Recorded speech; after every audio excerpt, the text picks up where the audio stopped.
Sweet Valley Ranch is one of the most unique agritourism places to visit in North Carolina, and it literally has almost every farm animal you can think of. This is definitely one of those places to bring your family to observe all the animals, but what you don't know is it's also known for having a lot of dinosaurs to view. And yes, I'm sure you won't expect to hear the word dinosaur, but it's also one of those places that actually sells farm animals. Even though there's signs everywhere not to touch the animals, they're very friendly. And they actually have a few feed stations for feeding animals, and whenever they hear the metal sounds, they'll come running to it.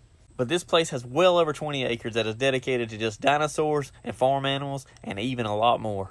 But what's crazy is I haven't even showed you what the best things is about this place. They have a whole nother section of props set up for your family to take pictures with. And this is perfect if you got kids that love fire trucks or dinosaurs. This is where they want to be. And yes, they have golf carts to ride around on their 20 acres with for every family. And that was the main reason we decided to try this in that 100-degree weather. And you really need those golf carts in order to go around the whole Jurassic Park area, because that's a whole nother section of this entire place. And I bet you wouldn't guess the entire time you're riding around, there's nothing but Jurassic Park music playing.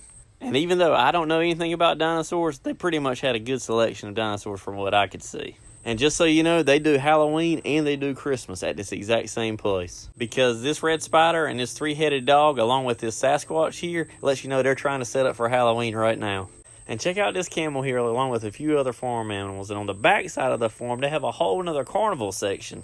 And I had a tough time getting my kids away from it, too. And if you thought it was tough for my kids to get away from the carnival, just listen to my wife whenever she sees her favorite farm animal. That's the kind of cow I want. Yep, you guessed it. That's a Highland cow. And they're currently setting up for Halloween, so go check them out.